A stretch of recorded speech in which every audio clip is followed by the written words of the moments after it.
Hi everyone, welcome back.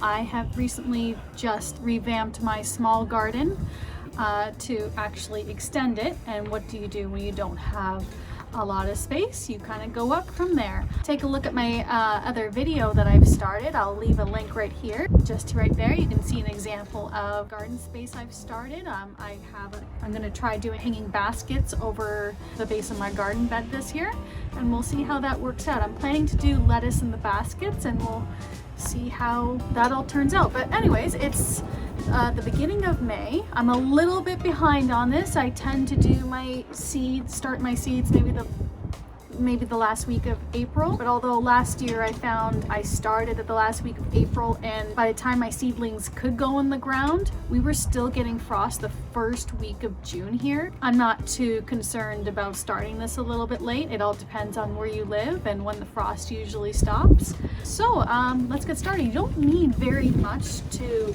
start your seeds indoors. You can just go to your garden center. I like getting these little plastic black containers here that just won't allow for any drips when you're holding them in the store. So you just need a tray, basically. I mean, you don't even have to use this. You can use one of your cooking trays or anything to collect any of the leaking containers here. So these are just ones that I keep all year round. And then I have my trusty little box of seeds.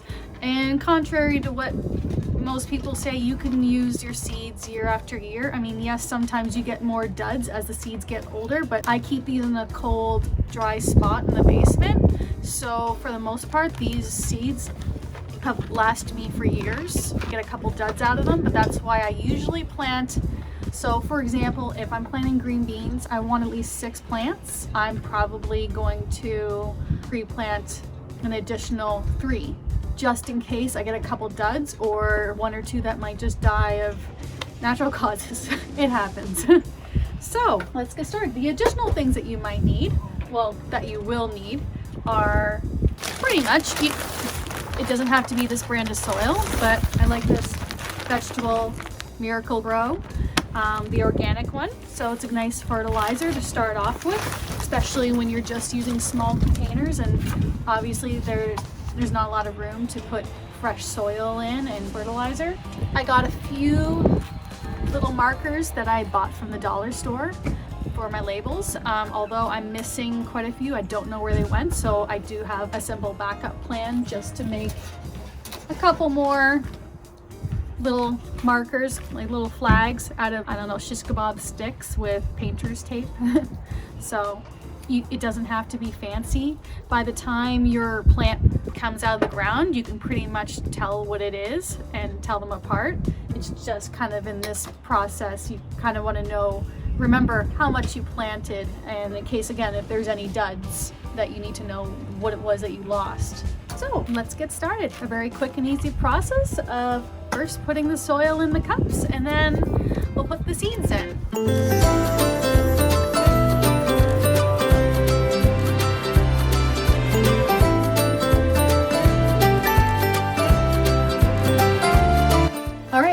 Now that I have all of my containers filled with and packed with soil, the next thing to do is look at through all the seeds that I have and see what I want to plant this year. As I kind of mentioned earlier, I'm going to be doing hanging baskets of lettuce. So I'm going to do a variety of my favorite romaine and spinach.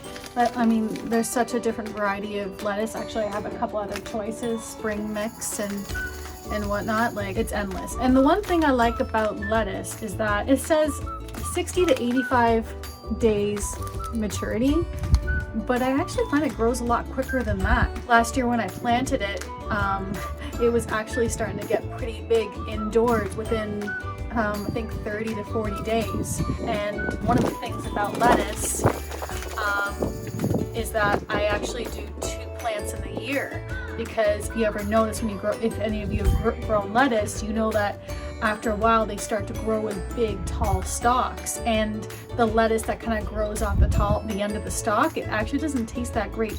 I mean, to me, in my opinion. So what I did last year was, as my first lettuce plant started to mature, I would then start planting along the side and again in smaller cups in here as my second growth of the season, and then I would cut those big stalks of lettuce and then put the new stalk in for my fall crop. So just to FYI, that's how I found it anyways. So my favorite, green beans, yellow beans. The technical term is haricot. To me, it's a yellow bean.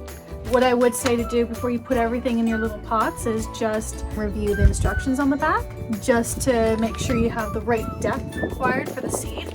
I mean, it doesn't have to be a science. You don't have to go out and get a ruler and really make sure that it's like in planting depth of 2.5 centimeters. I just, you figure your tip of your finger is about a couple centimeters. So, just eyeball it. It's just, if it's telling you an inch, just go down a little bit further. That's all. I got green and red peppers, cucumber.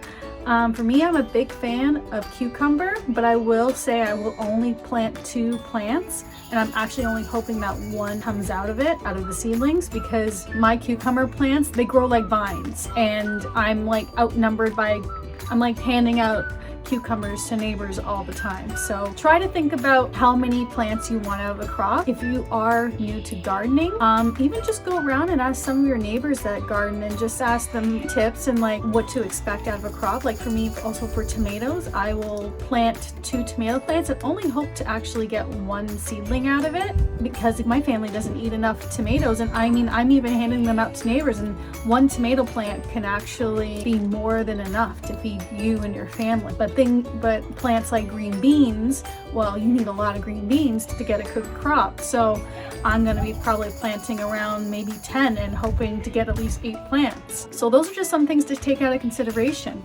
Also, green onions, one of my favorites, is what I'll actually do is I'm going to be planting these right now, but this will actually probably not be ready to go in the soil for, I think, the maturity of these. Well, it says sprouts in 10 to 15 days, which is true, and matures in 64 days.